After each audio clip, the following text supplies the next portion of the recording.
Hello students, आज हम solution chapter में एक बहुत इंपॉर्टेंट टॉपिक है routes law for liquid and liquid solutions, वो पढ़ेंगे। ठीक है, तो हमारा राउट्स लॉ क्या है? It states that for a solution of non volatile for a solution of volatile liquids the partial vapour pressure of each component of the solution is directly proportional to its mole fraction present in the solution. ठीक है, तो this is the statement कि हर अगर हमारे पास liquid solution है तो उसमें जो कंपोनेंट्स हैं हर का जो वेपर प्रेशर होगा वो is proportional to the its mole fraction in the liquid. देखो, हमें पता है कि जब भी हमारा कोई लिक्विड सॉल्यूशन होगा, ठीक है, suppose this is liquid solution, ठीक है, इसमें हमारे पास दो कंपोनेंट, सपोज हमारे पास सिस्टम सॉल्यूशन में लिक्विड सॉल्यूशन में दो कंपोनेंट्स है 1 और 2, तो इनके कुछ जो ऊपर सरफेस से पार्टिकल्स वो वेपराइज होते हैं, तो उनकी वजह से वेपर प्रेशर होता है। तो अगर हमने इसको सॉल्व कर रखा है तो फर्स्ट कंपोनेंट में हमारे पार्टिकल जो है वेपर फॉर्म में ऊपर वेपराइज हो गए और आगे इसी प्रकार से सेकंड वाले के हमारे पार्टिकल्स जो है ऊपर मॉलिक्यूल्स वो हमारे वेपर पर करके ऊपर आ गए। तो दोनों का ऊपर पहले कंपोनेंट की वेपर प्रेशर है और सेकंड कंपोनेंट का वेपर प्रेशर है। ठीक है, तो अगर समझ लो, मान लो कि फर्स्ट का वेपर प्रेशर P1 है और जो सेकंड कंपोनेंट है उसका वेपर प्रेशर P2 है। ठीक है, तो अकॉर्डिंग टू राउट्स लॉ जो ये वेपर प्रेशर होंगे इन कंपोनेंट्स के they are directly proportional to the mole fraction in the solution. ठीक है, अगर पहले कंपोनेंट का x1 मोल फ्रैक्शन है तो उस हिसाब से जो पहले का वेपर प्रेशर होगा ऊपर according to Raoult's law it is proportional to its mole fraction. इसी प्रकार से जो दूसरा वाला कंपोनेंट है उसका वेपर प्रेशर भी उसके जो सॉल्यूशन में मोल फ्रैक्शन है उसका, ठीक है, उसके प्रोपोर्शनल। अब इसको हम इक्वेट करेंगे, एक कांस्टेंट लगाएंगे और कांस्टेंट होता है वो P1 नॉट। इसके अब P1 नॉट क्या होता है? P1 नॉट होता है जो हमारा पहला कंपोनेंट है उसका प्योर पहले कंपोनेंट का वेपर प्रेशर। प्योर का मतलब इधर हमारा किसी भी कंटेनर में हमारा सिर्फ वन कंपोनेंट है तो उसका कुछ वेपर प्रेशर होता है ऊपर और वो वेपर प्रेशर वो कांस्टेंट होता है। It is constant at a given temperature. ठीक है, वो वॉल्यूम पे डिपेंड नहीं करता, कितना वॉल्यूम कम ले लो ज्यादा, that vapour pressure is fixed, that is a constant quantity pure component. ठीक है, उसको हम पहले के लिए हम बोलेंगे P1 नॉट। ठीक है, तो this is a constant quantity. इसी तरह से हमारा P2 का क्या रहेगा?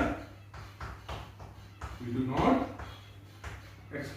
ठीक है, तो यहाँ पे P1 जो है P1 not is vapour pressure of pure component 1। ठीक है, एंड जो P2 नॉट है this is vapour pressure of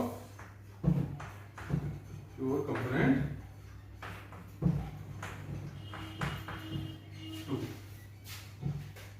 अब हमारे प्रीवियस क्लासेस जो है या 11th क्लास में हमने एक लॉ पढ़ा है, that is Dalton's law of partial pressure. ठीक है, ये अकॉर्डिंग टू दिस लॉ जो भी अगर कोई भी हमारा कंपोजिशन है गैसेस का एक मिक्सचर में, एक कंटेनर में, if there is mixture of gases, तो जो टोटल वेपर प्रेशर होता है हमारा टोटल PT एरिया में, तो वो होता है जो सारी मिक्सचर गैसेस हैं उस कंटेनर में उनके इंडिविजुअल जो पार्शियल प्रेशर है उनका सम होता है। ठीक है, टोटल वेपर प्रेशर। तो यहाँ पे हमारे यहाँ जो टोटल वेपर प्रेशर होगा ऊपर, ये जो इंडिविजुअल इनके वेपर प्रेशर है P1 और P2, इनका हो जाएगा सम। ठीक है, तो डाल्टन्स लॉ। ठीक है, अब हमने इसमें इनकी वैल्यूज राउट्स लॉ के हिसाब से डाल दी। तो P1 है P1 not x1 plus P2 not. ठीक है, तो ये हमारा अब ये राउट्स लॉ इस फॉर्म में आ गया। ठीक है, और हम चाहें तो इसको आइदर x1 और x2 में इस रिलेशन को लिख सकते हैं, बिकॉज x1 x2 वेरिएबल, हम इसकी कंपोजिशन को वेरी कर सकते हैं, तो हमारा टोटल वेपर प्रेशर वेरी होगा। तो हम क्या कर सकते हैं कि इसको एक हम आइदर x1 x2, तो हमें पता है कि जो टोटल हमारा मोल फ्रैक्शन होता है उसका सम वन होता है, तो हम क्या करते हैं इसको टोटली हम एक ही इसमें कन्वर्ट कर लेते हैं, तो हम इसको x2 की टर्म में लिख लेते हैं। ठीक है।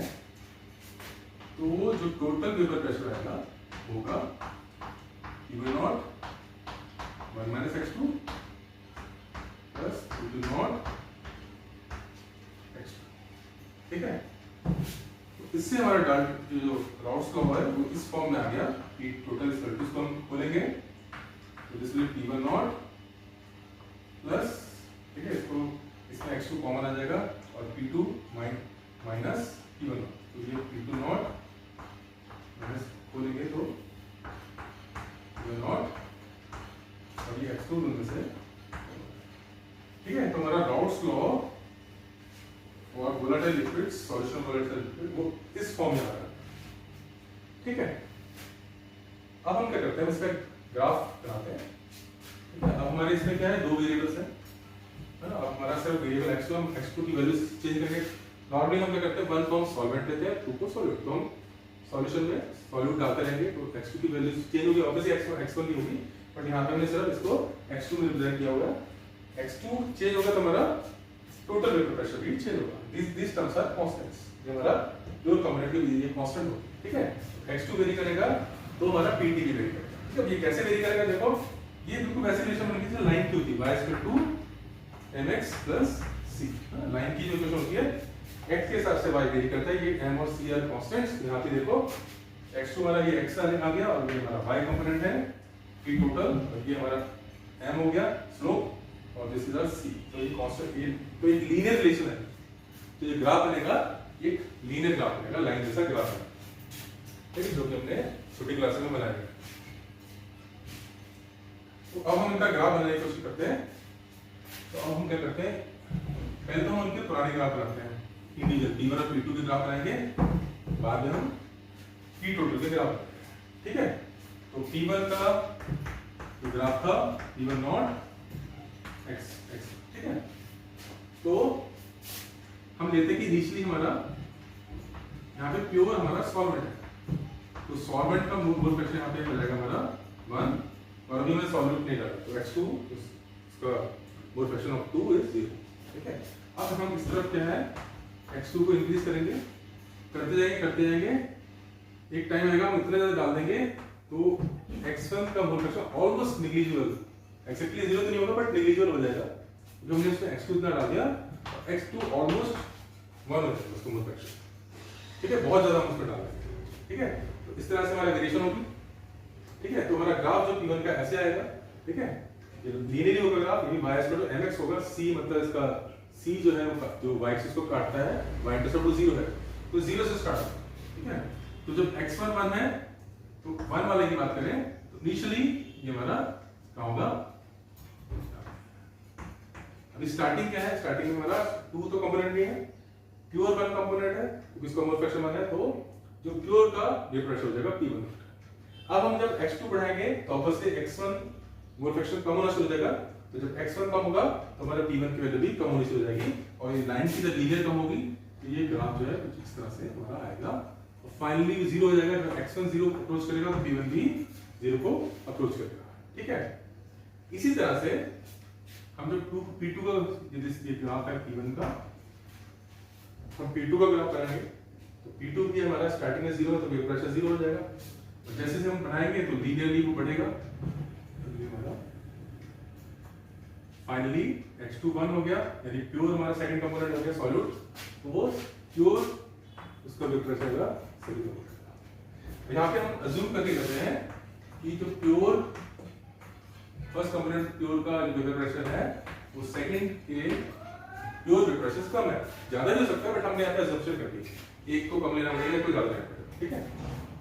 और ये जो हमारा ग्राफ है, ये लाइन जो है ये हमारी टोटल वेपर प्रेशर की लाइन आएगी, P total is equal to P1 plus P total भी हमारा एक लीनियर रिलेशन में होता है पहले, ठीक है। तो ये हमारी स्ट्रेट लाइन है, ठीक है। कहीं पे भी P1 और ये हमारा P2 है ना, this is graph for P2, तो P1 और P2 मिलके हमेशा हमारा टोटल वेपर प्रेशर, तो वो हमारा यहाँ P1 और P2 मिलके हमेशा टोटल वेपर प्रेशर बनाएगा, ठीक है।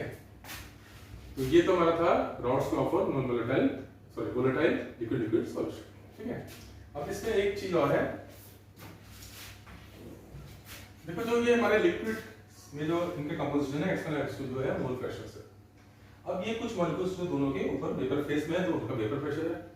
तो वेपर फेस जो ये वेपर का मिक्सचर है ऊपर, तो यहाँ भी इनके कुछ कंपोजिशन होगी।